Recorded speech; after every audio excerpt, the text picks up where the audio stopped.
2013년 5월 중순에 저는 제일소망교회 담임 목사로서의 직무를 시작했습니다. 자, 그렇다면 예수님은 하늘과 땅의 권세를 가지고 본격적으로 왕으로서 그 직무를 감당하실 때가 언제였을까요? 바로 성령 강림절입니다. 오순절 성령 강림 사건을 통해서 본격적으로 예수님은 하늘과 땅의 권세를 가지고 이 땅을 통치하고 다스리십니다. 오늘 우리가 함께 예배드리는 이 날은 우리 기독교 절기상 성령 강림 주일로 지킵니다. 우리가 생일이 있는 것처럼 또 우리 교회에 생일이 있죠. 1984년 11월 셋째 주가 우리 교회 생일인데요. 신약 교회 탄생의 기념일이 바로 성령 강림절입니다. 오순절에 임한 성령 강림절을 우리가 함께 지키는 것인데, 오순절은 예수님이 부활하신 이후 50일째 되는 날입니다. 사도행전 1장으로 다시 좀 돌아가 보도록 하겠습니다. 사도행전 1장 3절에 보시면 예수님은 부활하신 이후에 며칠 동안 그 부활의 몸을 보여주셨습니까? 40일 동안 제자들에게 그 몸을 보여주시고 하나님 나라를 반복해서 가르쳐 주셨습니다. 그 다음에 분부하신 내용이 뭐냐면 예루살렘을 떠나지 말고 아버지께서 약속하신 것을 기다리라고 말씀하셨습니다. 아버지께서 약속하신 것은 성령이 오시는 것입니다. 5절 말씀해 보시면 요한은 물로 세례를 주었지만 너희는 몇 날이 못 되어 며칠 기다리면 성령으로 세례를 받을 것이다. 약속하신 대로 2장 1절에 보시면 오순절날 성령 강림 사건이 임했습니다. 그러니까 몇 날이 못 되어라고 하셨는데 한 10일 정도 지나서 성령께서 오신 것입니다. 예수님이 부활하신 후에 40일 동안 이 땅에서 제자들을 가르치셨고 한 10일 정도 지났을 때, 그러니까 승천하시고 한 10일 정도 지났을 때 약속하신 대로 성령을 보내주신 것입니다.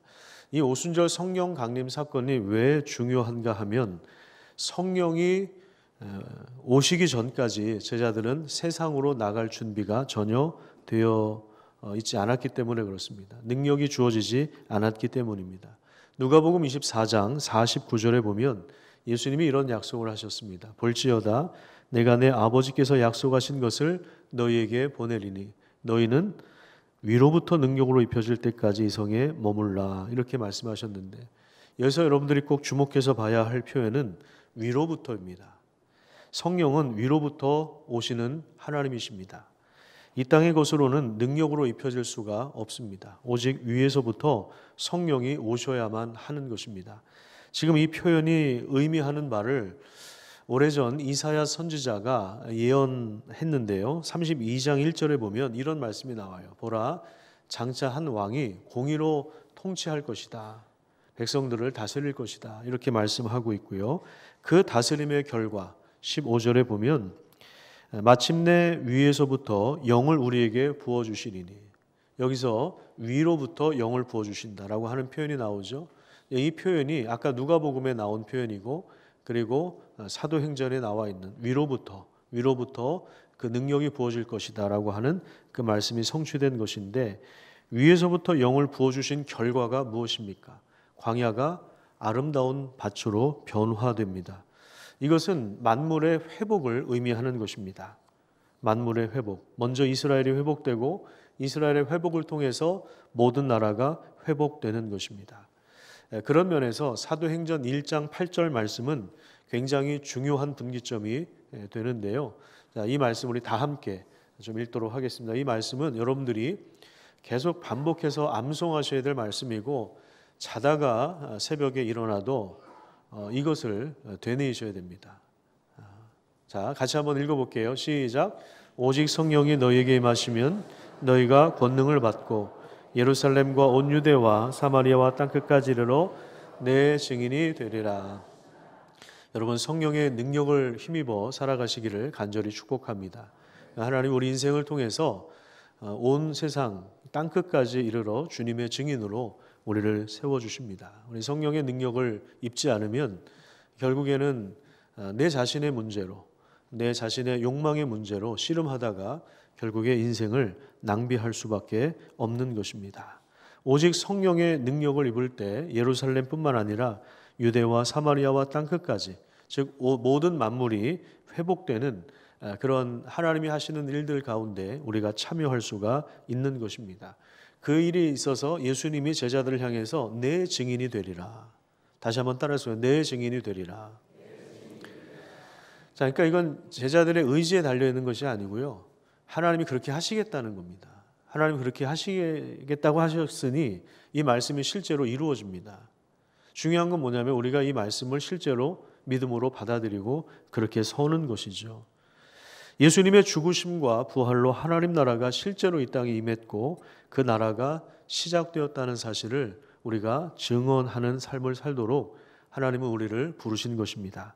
그래서 이 사도행전을 읽어보면 온통 다 이 하나님 나라 복음이 전파되는 이야기입니다. 하나님 나라라고 하는 이 단어가 직접적으로 나오지 않는다 할지라도 예수가 그리스도시다, 예수가 주님이시다라고 하는 이 놀라운 표현들, 아까 우리 성가대에서도 찬양을 했지만 우리 가정의 주인이 예수님이시다라고 하는 이 표현들이 모두 다 하나님 나라를 보여주는 것입니다. 예수님을 주님으로 고백하는 가정에 하나님 나라가 임한 것입니다. 그 나라가 하나님 나라인 것입니다. 사도행전 2장 36절에 보면 너희가 십자가에 못 박은 예수를 하나님이 주와 그리스도가 되게 하셨다. 자, 이런 내용들이 다 하나님 나라인 것입니다. 이런 이야기가 계속해서 반복되고 있는데요. 사도행전 3장으로 가서 한번 볼까요? 거기에 보시면 여기에도 이런 이야기가 나옵니다. 40년간 앉은뱅이로 살던 자가 발과 발목에 힘을 얻고 걷고 뛰면서 하나님을 찬송하는 그런 장면이 나오죠. 이런 현상과 기적을 보면서 사람들이 베드로와 요한에게 몰려옵니다.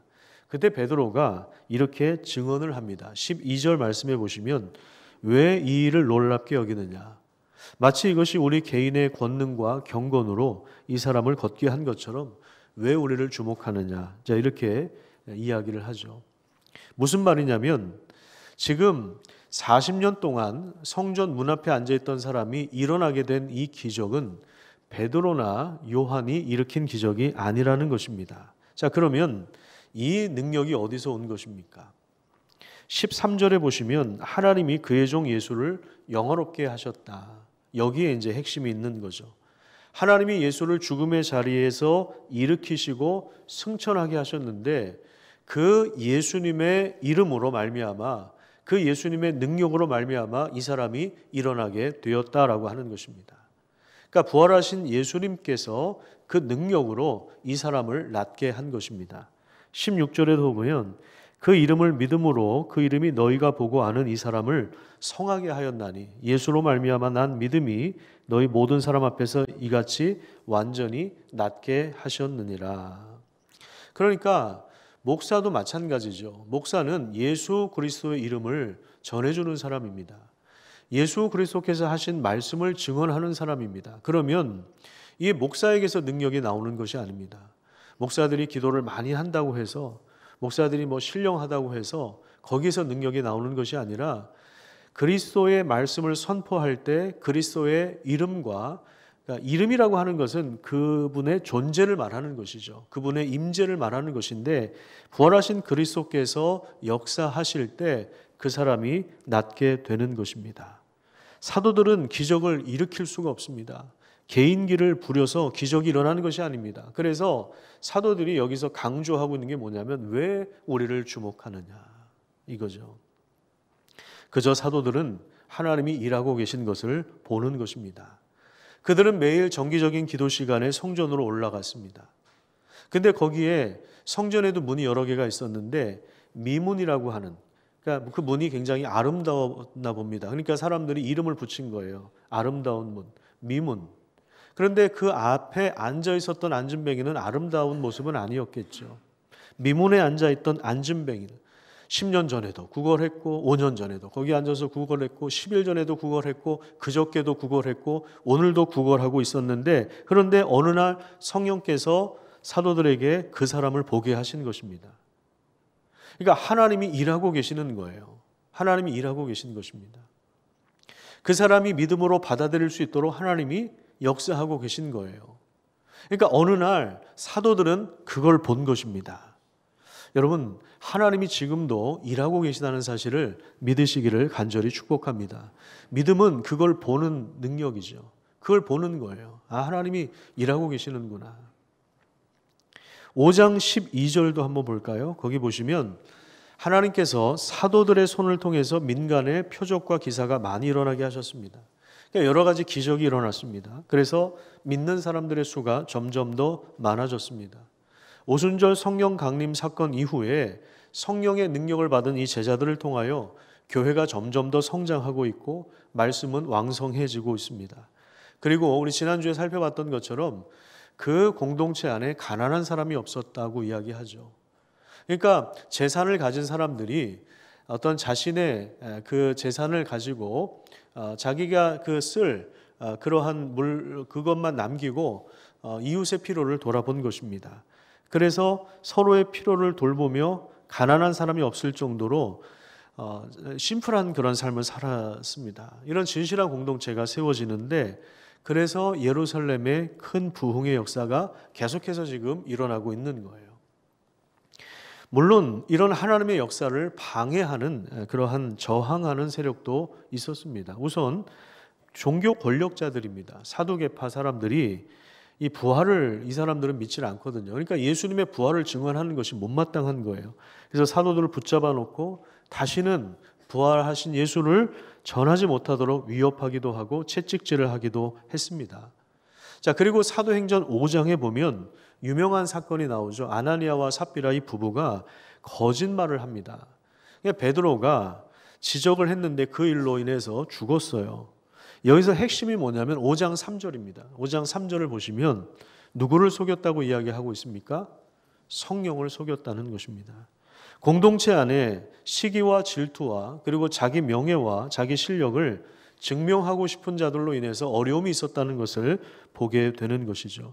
하나님은 성령의 역사로 교회가 성장하는 이 과정에서 성령을 속이는 일에 대하여 강력한 징계를 내리신 것입니다. 그 다음에 6장으로 오시면 교회 안에 행정적인 문제가 발생합니다. 사람들이 점점 더 많아지다 보니까 기존에 유대인들도 있었지만 헬라 말을 사용하는 그 당시에는 헬라어가 공용어였거든요. 헬라 문화권에서 헬라 말을 사용하는 유대인들도 교회 안에 들어오기 시작했습니다. 그런데 묘하게도 일부러 그런 건 아니었을 텐데 묘하게도 이 사람들이 구제를 받는 일에 소외되는 일이 종종 일어나게 된 것입니다. 우리로 말하자면 일부러 그런 건 아닌데 이상하게 전라도 사람들, 이상하게 경상도 사람들이 뭔가에 소외가 됐다고 생각해 보세요. 그러면 공동체 안에서 어떤 일들이 벌어지겠습니까? 원망과 불평의 목소리들이 나오게 되겠죠. 여러분, 부흥하는 교회라고 해서 문제가 없는 것은 아닙니다. 교회는 늘 이런저런 어려움이 있습니다. 사도들은 행정을 개편해서 성령과 지혜가 충만하여 인정을 받는 집사 7명을 세워서 사도들의 역할과 분리합니다. 위기를 극복하면서 교회는 또 한 번 도약합니다. 자, 7명의 집사, 여기서 제일 먼저 나오는 이름이 스데반인데 은혜와 권능이 충만했습니다. 6장 8절 말씀 보세요. 은혜와 권능이 충만했어요.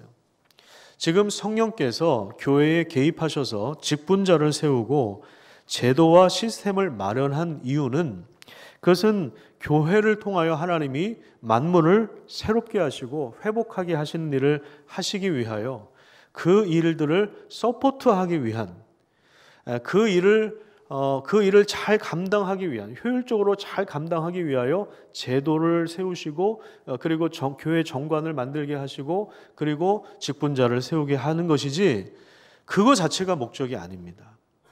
그러니까 장로가 되는 게 목적이 아니고 권사가 되는 것이 신앙생활의 목적이 아닙니다. 어떤 조직을 만들고 시스템을 개편하고 정관을 만드는 것이 그거 자체가 목적이 되어서는 안 됩니다. 조직을 위한 조직이 아니라 이 복음을 잘 전달하기 위하여 하나님 나라 복음을 이 땅에 잘 전해주기 위하여 하나님의 은혜를 잘 증거하기 위해서 효율적으로 일들을 감당하기 위하여 이거를 사람들을 세우는 거지, 그것 자체가 우리 신앙생활의 목적이 아닌 거죠. 성령의 역사는 여기서 멈추지 않습니다. 스데반 집사에게 말씀을 강력하게 부어주셔서 복음을 전하게 하십니다. 10절에 그런 내용이 나오죠. 그러니까 집사들이 재정 출납이나 교회 봉사만을 감당했던 것이 아니라 복음을 전하고 사람들을 그리스도께로 인도하는 그런 귀한 직분을 감당한 것입니다. 그래서 대표적으로 우선 스데반 집사의 이야기가 나오는데 7장 2절부터 스데반의 설교가 시작됩니다. 56절까지 이어지는데 이 사도행전의 스데반의 설교가 가장 분량이 많아요. 여러 설교문이 나오는데 이 스데반의 설교가 가장 분량이 많습니다. 그리고 굉장히 논리적이고 치밀합니다. 굉장히 잘한 설교입니다. 이 설교의 핵심이 뭐냐면 하나님의 영광이 아들 예수 그리스도를 통해서 나타났다는 것입니다. 자, 2절을 한번 볼까요? 스데반 설교의 처음 부분에 있어서 제일 먼저 언급하는 것이 뭐냐면 아브라함의 이야기가 시작되거든요. 그런데 아브라함에게 누가 나타났다고 이야기합니까? 영광의 하나님. 하나님의 영광이 그에게 보였다. 하나님이 아브라함을 만나신 사건을 하나님의 영광이 드러난 사건으로 해석을 하고 있습니다. 그리고 56절을 한번 보세요. 56절에 보시면 스데반이 성령이 충만하여 하늘 우러러 주목하여 하나님의 무엇을 보았습니까? 하나님의 영광을 보았습니다. 하나님의 영광이 누구를 통해서 드러난 것입니까? 바로 예수 그리스도를 통해서 드러났는데, 그래서 56절에 이렇게 말하죠. 보라, 하늘이 열리고 인자가 하나님 우편에 서신 것을 본다. 이게 지금 하나님의 영광을 보고 있는 거예요. 그러니까 스데반의 처음과 마지막, 설교의 처음과 마지막은 무엇이에요? 하나님의 영광을 증언하고 있는 것입니다. 스데반 집사는 아브라함과 요셉과 모세와 다윗과 여러 선지자의 이름을 꺼내면서 구약의 역사를 총망라하는 가운데 하나님이 행하시는 역사의 흐름이 무엇인가를 보여주고 있습니다. 동시에 말씀을 전한 선지자들과 하나님의 아들 예수 그리스도를 죽인 자들의 이 죄악상을 고발하고 있습니다. 51절 말씀에 보면 설교의 절정 부분에서 목이 곧고 마음과 귀에 할례를 받지 못한 사람들아, 너희도 너희 조상처럼 항상 성령을 거스른다, 이렇게 지적을 하고 있습니다. 하나님께서 아브라함을 통해서 언약의 말씀을 주시고, 그리고 모세를 통하여 무엇을 주셨나요? 십계명, 율법을 주셨죠. 그리고 솔로몬을 통해서 무엇을 건축하게 하셨습니까? 성전을 건축하게 하셨습니다. 아브라함과 맺은 언약, 그리고 모세를 통해 주어진 율법, 그 다음에 솔로몬을 통해서 만든 성전. 여러분, 이것은 무엇을 예표하는 것일까요? 바로 장차 오실 메시아, 그리스도, 예수님을 예표하는 것들이에요. 그런데 유대인들은 계속해서 그 하나님의 역사를 거부하고 있는 거예요. 결국에 하나님께서 보내신 하나님의 아들마저도 십자가에서 죽였습니다. 그 악한 일들이 지금도 스데반이 설교할 때 잡아들이고, 복음을 전하니까 잡아들이고 고소하고, 그래서 공의 앞에 세우는 이 권력자를 통해서도 일어나고 있는 것입니다. 그러니까 그들은 항상 지금 성령을 거스르고 있는 거죠. 사실 스데반이 복음을 전하지 않았다면 편하게 살았을 거예요. 하지만 그는 하나님의 복음을 전하면서 고난과 핍박을 받았습니다. 55절 말씀에 보시면 여기서 주목해서 봐야 될 표현이 뭐냐면 성령 충만하여 하늘을 우러러 주목하여, 이 장면입니다. 스데반의 인생을 끌고 가신 분이 성령님이십니다. 예수님을 증언하도록 그의 삶을 붙들고 가셨던 것입니다. 지금 스데반의 설교를 듣는 사람들이 이를 갈고 있습니다. 분노가 가득 찼습니다. 언제라도 돌을 던질 것 같은 그런 일촉즉발의 상황입니다. 이런 상황에서 스데반이 놀라운 장면을 목격하고 있습니다. 그것이 바로 하나님의 영광과 및 예수께서 하나님 우편에 서신 것을 본 것입니다. 스데반의 처음 설교가 하나님의 영광으로 시작됐는데 마지막 그 영광이 여기에서도 나타나고 있습니다. 하나님은 그 영광을 스데반이 죽기 전에 보여주셨습니다. 하나님의 영광이 보좌에 앉아 계셔서 왕으로 하늘과 땅의 모든 권세를 가지고 온 세상을 통치하시는 아들 예수 그리스도를 통해서 드러난 것입니다. 누가복음 22장에 보면 예수님이 이런 말씀하셨습니다. 그러나 이제부터는 인자가 하나님의 권능의 우편에 앉아 있으리라 이렇게 말씀하셨는데, 이 말씀이 실제로 이루어지고 있다. 이 말씀이 다른 사도들도 이 말씀을 계속 전했는데, 그런데 이 말씀을 실제로 본 것, 그러니까 예수님이 하나님 보좌 우편에 계신 것을 실제로 본 것은 이 스데반이 처음입니다. 자, 그런데 여기서 이제 좀 특이한 점이 하나 있죠.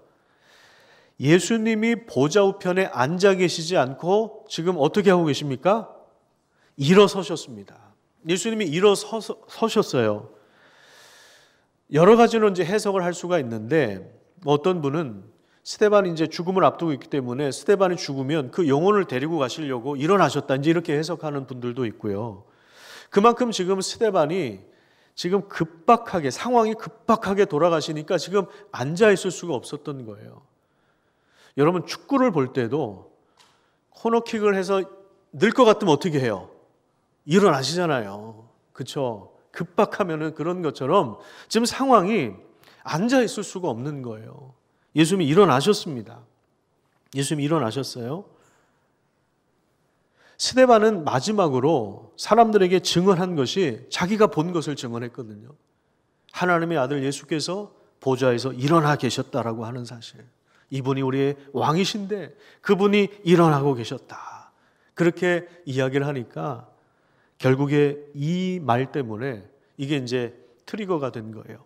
분노했던 자들이, 안 그래도 지금 분노가 여기까지 차 있었는데 이게 방아쇠를 당긴 거죠. 그래서 성 밖으로 그를 내쳐서 돌로 쳐 죽였습니다. 스데반이 처음으로 순교를 한 것입니다. 참 이상하죠. 베드로가 설교했을 때는 어떤 현상이 일어났습니까? 3,000명이 회심을 하고 예수를 믿는 역사가 일어났는데, 놀라운 부흥이 일어났는데, 사실 베드로의 설교보다 스데반이 훨씬 더 잘했거든요. 근데 스데반이 설교한 결과는 무엇입니까? 어떤 목사님이 그러더라고요. 돌이 3,000개가 날라왔다고. 여러분, 얼마나 이 비참한 결과입니까? 돌에 맞아서 죽으려면 몇 대나 맞아야 됩니까?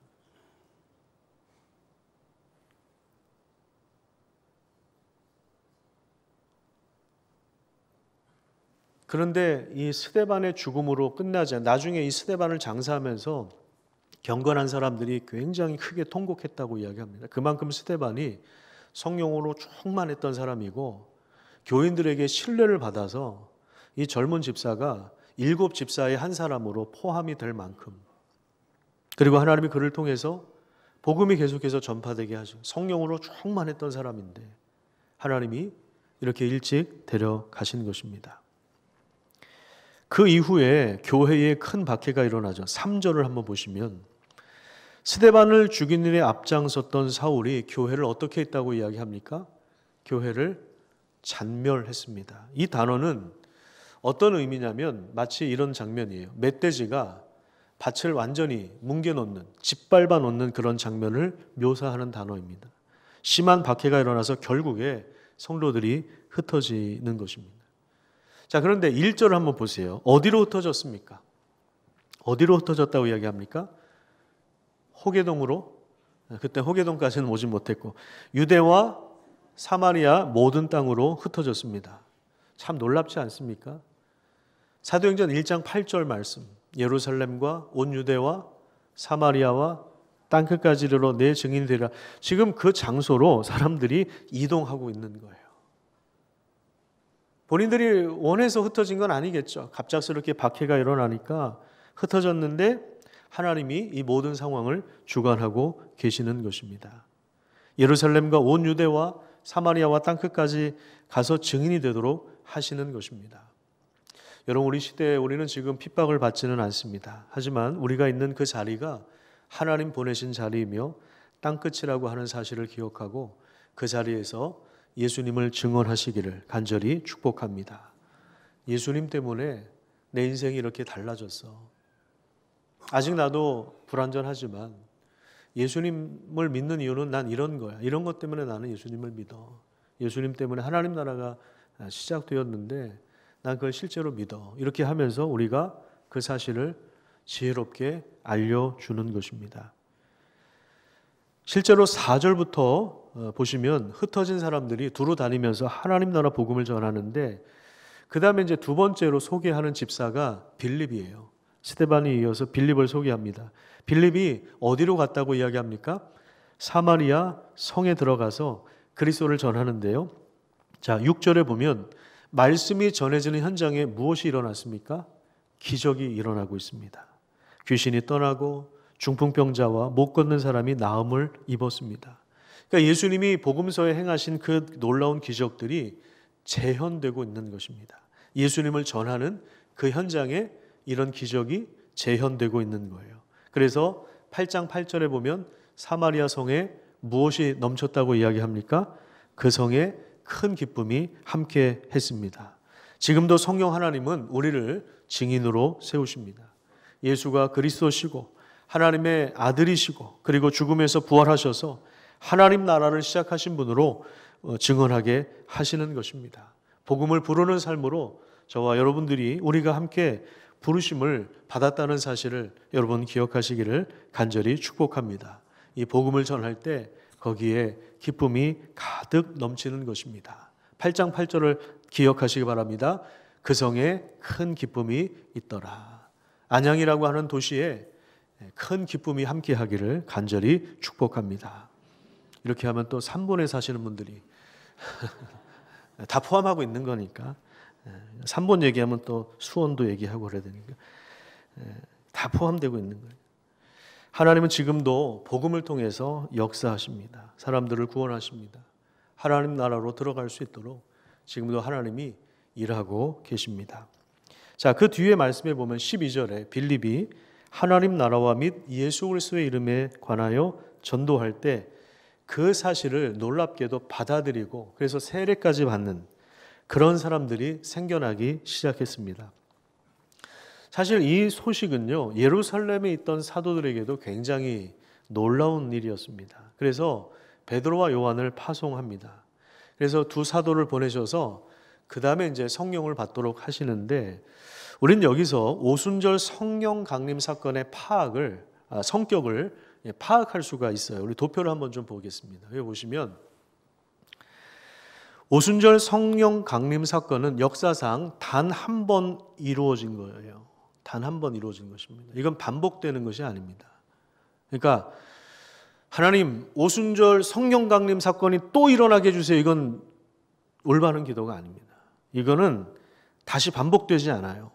위로부터 주어지는 수직적인 하나님의 역사는 단회적인 사건입니다. 하지만 사도행전을 읽어보면 어떤 현상이 일어나냐면 성령을 받은 사도들을 통하여 복음이 전파될 때 사람들이 예수님을 영접합니다. 그러니까 그리스도로 받아들여요. 세례를 받아요.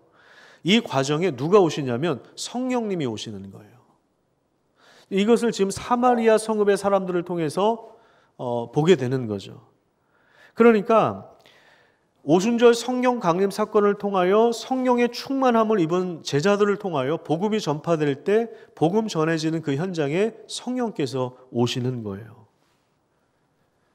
지금 여기 사마리아 성읍에 특별히 예수님을 그리스도로 받아들이고 세례 받는 이 일과 그런데 성령을 아직 받지 못해서 나중에 사도들을 보내서 성령을 받잖아요. 이 시간 차이가 있는 이유는 일부러 이렇게 시간 차이를 두신 이유는 유대인들의 입장에서 볼 때 소화할 시간을 하나님이 주신 것입니다. 왜냐하면 유대인들과 사마리아 사람들은 아주 오랜 원수지간이었습니다. 사마리아 사람들은 혼혈족이거든요. 그러니까 유대인이었는데 아수르 사람들과 이제 섞인 사람들이에요. 그런데 역사적으로 볼 때 서로 죽이고 얼마나 많은 상처를 주고받는지 몰라요. 그래서 아예 말을 섞지 않았어요. 우리나라가 일본하고 감정이 좋지 않잖아요. 특히 이제 축구를 볼 때 감정이 좋지 않은데 그런데도 상종을 안 하는 건 아니잖아요. 그렇죠? 여러분 일본 제품 많이 쓰시죠? 그렇죠? 일본 그리 여행 얼마나 많이 가요, 요즘에? 일본 사람들도 우리나라 여행 많이 오고. 근데 이 당시 유대인들과 사마리아 사람들은 아예 말을 섞지 않고 상종을 하지 않고 그 땅을 밟지는 않았어요. 남쪽에 있는 예루살렘에서 북쪽 갈릴리로 갈 때 중간에 사마리아가 있거든요. 사마리아를 지나서 가면 빨리 갈 수 있는데 일부러 우회해서 지나갑니다. 한참을 돌아갑니다. 아예 말을 섞지 않았고 유대인들이 볼 때 동물과 같이 그리고 지옥의 자식으로 그렇게 대했습니다. 그러니까 서로 간의 증오와 반감이 대단했죠. 그런데 지금 성령께서 무슨 일을 하고 계시냐면 그 차이를 넘어서게 하는 것, 증오와 반감의 역사까지도 넘어서게 하는 것이 바로 복음의 역사이고 성령의 역사인 것입니다. 이 성령의 역사가 여러분 지금도 계속되고 있다는 사실을 믿으시기를 바랍니다. 우리는 은혜를 일으킬 수 없습니다. 하지만 하나님의 은혜는 지금도 흘러가고 있습니다. 우리는 기적을 만들어낼 수 없습니다. 하지만 성령의 역사는, 하나님의 기적은 지금도 일어나고 있습니다. 만물을 회복시키신, 우리 인생을 재창조하시는 하나님의 역사가, 우리를 구원하시는 하나님의 일들이 시작되었습니다. 그리고 내 증인이 되리라, 땅끝까지 이르러 내 증인이 되리라, 성령께서 주도적으로 인도하시는 이 일들이 지금도 일어나고 있습니다. 우리를 통해서 하나님이 일하고 계십니다. 여러분, 그렇기 때문에 이 하나님의 일에 참여하는 은혜가 있기를 간절히 축복합니다. 성령께서 일하고 계시기 때문에 성령의 음성에 민감하게 반응할 수 있도록 귀를 기울이시기를 바랍니다. 그래서 우리가 기도해야 되는 거예요. 기도하는 것은 깨어 있다라고 하는 것이거든요. 깨어 있어서 하나님이 지금 우리 시대에 무슨 일을 하고 계시는지, 우리 가정에, 우리 자녀들의 삶 가운데, 내 인생 가운데 무슨 일을 하고 계시는지 그거를 분별하는 거예요. 기도의 시간들을 통해서, 성경을 읽는 것을 통해서 그걸 분별하는 거예요. 그래서 성령께서 분명히 인도하시거든요. 그 인도하심에 순종하여 따르다 보면 성령께 완전히 사로잡히게 됩니다. 그것이 바로 성령의 충만입니다. 어제도 이 결혼식 갔다가 식사하는데 우리 권사님 중에 한 분이, 목사님 계속 지금 보이스피싱 전화가 온다고, 받았는데 애가 우는 소리가 들리고, 여러분 이런 전화 많이 받으셨잖아요. 여러분, 우리를 낚으려고 보이스피싱이 얼마나 지금 우리를 낚으려고 그렇게 장난을 치는지 몰라요. 우리 인생을 낭비하게 만들고, 우리 돈을 낭비하게 만들고, 우리 시간을, 에너지를, 우리의 체력을 소진하게 하는 일들이 이 세상에 얼마나 많은지 모릅니다. 우리가 깨어있지 않으면 여기에 당할 수밖에 없는 거죠. 여기에 당할 수밖에 없는 거죠. 그래서 제가 우리 권사님 핸드폰에서 전화가 계속 오길래 수신 차단을 눌러드렸습니다. 대단하죠? 여러분들의 인생을 낚으려고 오는 보이스피싱의 수신 차단을 하시길 바랍니다. 그리고 성경을 읽으면서 하나님의 음성에 귀를 기울이시기를 간절히 축복합니다. 은혜의 강물은 시대와 역사를 타고 흘러갑니다. 복음이 땅끝으로 가도록, 온 세상으로 흘러가도록 하나님은 지금도 일하고 계십니다. 그 일에 하나님이 우리 교회를 어떻게 사용하실지, 우리 가정을 어떻게 사용하실지, 우리 인생을 어떻게 빚어가실지 여러분 함께 기대하는 삶을 살지 않으시겠습니까? 그 은혜의 역사에 함께 올라타서 함께 그 길을 걸어가시기를 간절히 축복합니다.